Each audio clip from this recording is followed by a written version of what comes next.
Jazz composer and pianist Thelonious Monk was born on October 10th, 1917 in Rocky Mount, North Carolina. But he grew up on 64th Street between Amsterdam and 11th Avenues in New York City. As a teenager, he traveled the road playing piano for a female evangelist at religious functions. And as a young man, he participated in the birth of a music called bebop.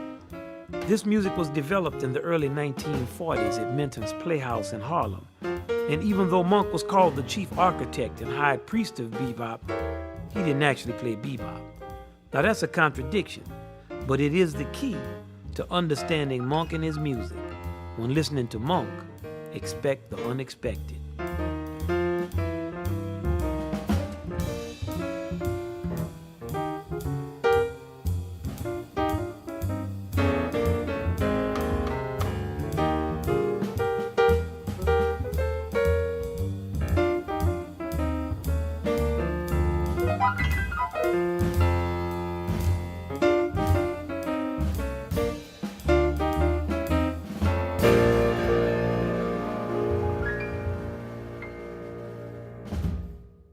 Now, Monk was an eccentric, which basically means very unusual. He liked to wear all types of hats, and he would get up and dance a jerky dance when playing his music, and sometimes he might just spin around for a long time. I'm talking about a long time. But Monk did unusual things. Like when someone would approach Monk for a loan, he would pull out a $1,000 bill and say, "Can you change this?" When people said, "What's happening, Monk?" he would reply, "Brother, everything is happening all the time." Now, as you can imagine, Monk had a well-earned reputation for being a little bit strange. For a large part of his career, many people didn't even think he could play at all. Then, in an inexplicable twist of fate, Monk suddenly became the newest genius in jazz. He was in his 40s by that time.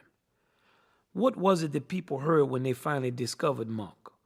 Well, what had always been there.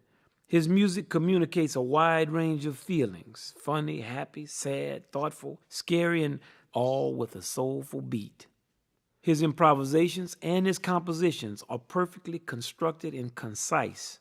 He created unique and memorable themes. All of these themes are based on the blues and just immersed in the feeling of jazz. Like this theme from Blue Monk.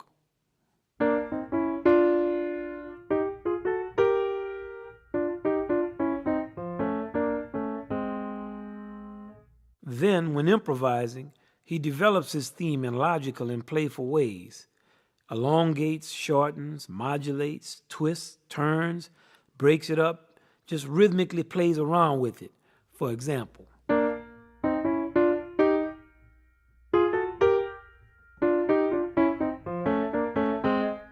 Monk's music is syncopated, which means that it has unexpected or unusual rhythmic accents. Syncopation can be humorous, and humor is a distinctive characteristic of Monk's music. What we're going to learn now is what's called the offbeat. We're going to accent the offbeat. So if we go 1, 2, 3, 4, 1, 2, 3, 4, 1 and 2 and 3 and 4 and 1 and 2 and 3 and 4 and the offbeat is whenever we sing and. Now we're going to play a part of a Monk composition entitled Evidence. It features accented offbeats.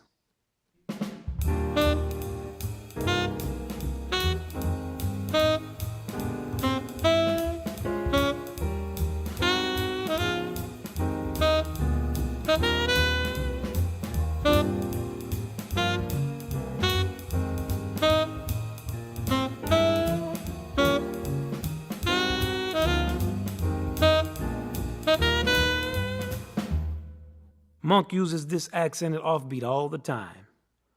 Evidence is composed to the structure of a song entitled Just You, Just Me.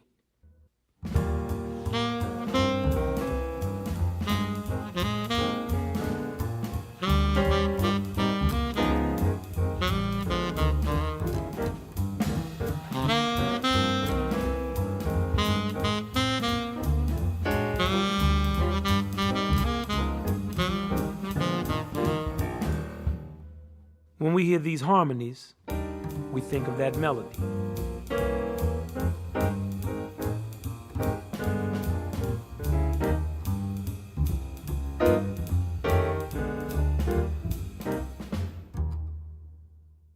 not Monk. He thinks of a melody so far removed from the original, it's mind-boggling. Let's hear those two melodies together, and I want y'all to notice how syncopated Monk's melody is.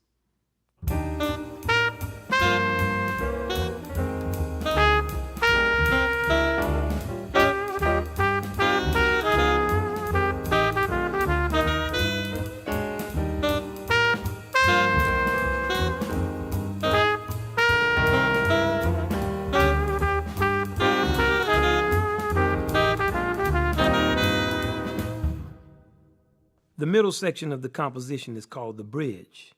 This is where the composer has the chance to tell us much more about the theme. Monk's bridges always help us to hear the main themes better. This particular bridge is a series of accents on the offbeat.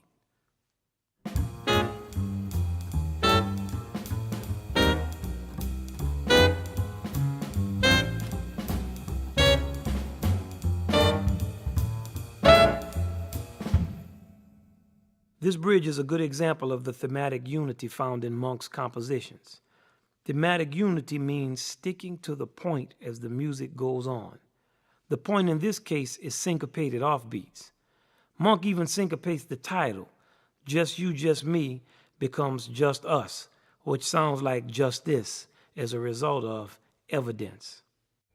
1, 2, 1, 2, 3.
You'll notice that we play the melody, which is called the head. Then there was a tenor saxophone improvisation, which is called a solo. Sometimes there are a string of solos. After the solos, we play the head again, and the performance is over. This form is followed in most of Monk's compositions: head, solo or solos, head. Another device that Monk uses to present us with the unexpected, to keep us off balance and to make sure that we're listening closely, is the melodic half step. Let's sing this half step. Up. And now down. Monk's use of syncopated half steps on the offbeat gives us the feeling of almost being where we have come from or almost being where we're going. It puts us in the Monk zone, where anything is possible. Let's hear the effect of the offbeat half step on a song that we all know, Mary Had a Little Lamb. Mary had a little lamb, little lamb, little lamb. Mary had a little lamb whose fleece was white as snow. This is one of Monk's most famous compositions that features the offbeat half step. It's entitled Epistrophe.